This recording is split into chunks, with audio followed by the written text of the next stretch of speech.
Y bueno, como usted ya sabe, este domingo los ecuatorianos elegirán presidente y vicepresidente, 137 asambleístas nacionales y provinciales y los 5 parlamentarios andinos. Además, los ecuatorianos también darán su veredicto sobre la consulta popular impulsada desde el gobierno que busca prohibir que los servidores públicos del país tengan bienes y capitales en los llamados paraísos fiscales.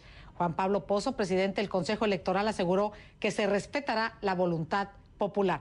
Recordó que con el nuevo sistema de escrutinio, los sufragios serán contados en los recintos electorales sin pasar por las antiguas juntas intermedias. Las actas se publicarán en la página de internet del CNE al cierre de las urnas y se entregará una copia a cada partido y después de que sean publicadas. Los partidos políticos podrán tener representación en cualquier junta receptora de votos. El CNE hará un recuento rápido de votos y ofrecerá resultados con un margen de error no superior al 1% a las 8 de la noche, tiempo local. Y para analizar este tema nos acompaña el señor Sebastián Mantilla, él es director ejecutivo del Centro Latinoamericano de Estudios Políticos, CELAEP. Él está vía Skype desde Quito, muchísimas gracias. Y también por esa misma vía, desde Asunción, Paraguay, está Roberto Izurieta, colaborador político de esta casa de CNN y profesor de la Universidad George Washington. Muchísimas gracias a ambos por acompañarnos, es un lujo y vamos a comenzar con usted, profesor Sebastián Mantilla. ¿Podríamos decir que las elecciones en Ecuador pues son una trascendental prueba para dos corrientes regionales, la progresista por un lado y la de corte conservador por el otro? Sí, efectivamente, tendremos en estas elecciones justamente la posibilidad en Ecuador de que se dé un giro, un cambio de péndulo, algo así como lo que ya se ha venido dando en las elecciones legislativas en Venezuela y las elecciones presidenciales hace más o menos un año en Argentina. Parecería que sí puede darse un cambio, un giro, debido a que, bueno, ya son 10 años de gobierno, el presidente Correa de alguna manera termina su mandato muy desgastado, con una situación económica del todo no muy favorable para el país. Y yo diría que también igual los casos de corrupción que han ido estallando en los últimos meses le dejan al gobierno un poco debilitado. Así es que habría que ver qué es lo que pasa este día domingo en las urnas y esperemos que, así como ha dicho el presidente del Consejo Nacional Electoral, que van a garantizar los resultados electorales, que todo el proceso se realice de manera transparente, justa y que no exista fraude electoral. Gracias, volvemos contigo, Roberto Izurieta, te saludo muy afectuosamente y nos parece pertinente aclarar que aunque no trabajaste en la campaña presidencial de Ecuador, sí has apoyado a uno de los candidatos que participan en ella. Vamos a entrar en materia, casi 600,000 jóvenes sufragarán por primera vez en estas elecciones del domingo y el 45% del electorado pues tiene entre 16 y 35 años de edad. ¿En qué forma crees tú podría incidir esto en la votación? Y por lo tanto, si la exigencia, por ejemplo, sería una mejor educación o una reforma educativa tratándose de este padrón electoral. Gracias por la invitación. Efectivamente, no trabajo en el Ecuador, pero sí he tomado una acción política en la medida que tengo nacionalidad ecuatoriana. Antes que nada, felicitaciones a CNN por su aniversario y mi solidaridad con CNN por la censura de la cual han sido víctimas en Venezuela. Coincido con los análisis expresos en este momento, que se han expresado en este programa. Las opciones son muy claras, más que por la izquierda o la derecha, es por un modelo económico y político que se ha implantado en el Ecuador en los últimos 10 años.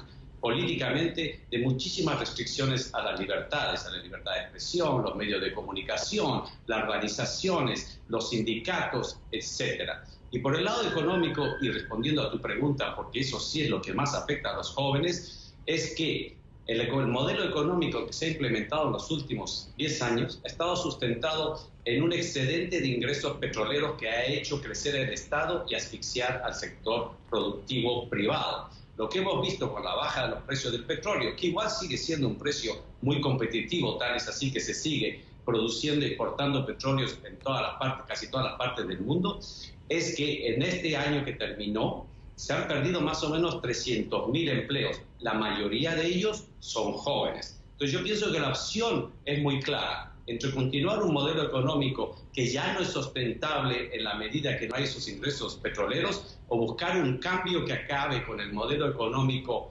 político, que busque más apertura y por lo tanto crecimiento que vendría sobre todo del sector privado. Creo que esa es la elección que enfrentan no solamente los jóvenes, sino la mayoría de los ecuatorianos. Pregunta para los dos, tienen cada uno un minuto. Les voy a agradecer, por supuesto, la brevedad, dado los tiempos de televisión. Para ambos, estas elecciones se dan en un escenario muy especial, sobre todo en un tsunami de corrupción para América Latina con el caso Odebrecht. Quiero que me contesten cómo va a pesar eso en estas elecciones y también de una manera muy breve, ¿va a haber transparencia en este proceso electoral? Tienen la palabra, señor Izurieta, comienzo contigo.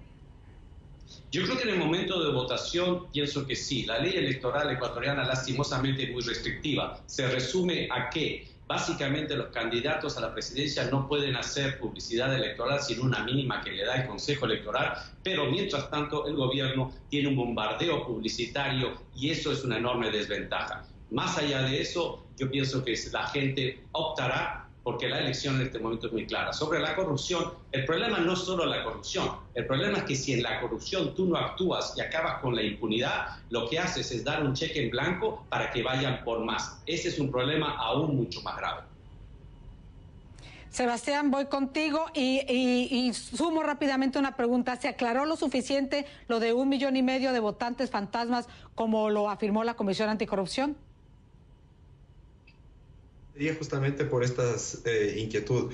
Hay algunos cuestionamientos que ya se han hecho de parte de los mismos actores políticos de que el padrón electoral no está depurado.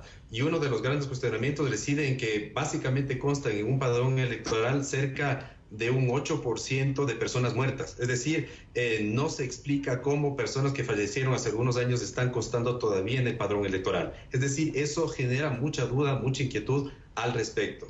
Ya de lo que pase, digamos, y de lo que sobre el tema, por ejemplo, de la corrupción.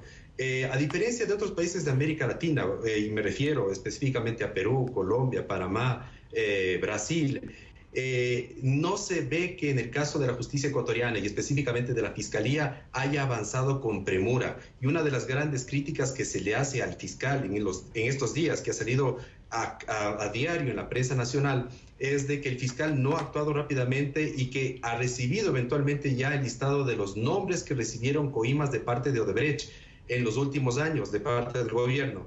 Y esa lista no se ha hecho evidente. Es decir, se ve que de alguna manera el fiscal y la justicia, que como y les digo, es lo que pasa en Venezuela, lo que ha pasado también en Bolivia, de que el gobierno ha tomado control también incluso de la justicia, de la fiscalía, de la contraloría, y aquí no existe independencia de poderes. En el caso, por ejemplo, del mismo Consejo Nacional Electoral, aunque se ha invitado a observadores internacionales, organismos como la OEA, UNASUR y demás, genera cierta inquietud porque incluso el mismo presidente del Consejo Nacional Electoral fue funcionario anterior de este gobierno. Es decir, tenemos ciertas dudas de que el día domingo exista total transparencia en el proceso electoral. Y creo que igualmente, o sea, estos factores nos generan cierta duda de que los resultados en realidad sean fiables y sean los que está manifestando la población o va a manifestar la población el domingo. Bueno, señor Mantilla, aprecio mucho el que hayan aceptado nuestra invitación, a los señores Sebastián Mantilla y al señor Roberto Izurieta. Hasta una próxima ocasión. Gracias.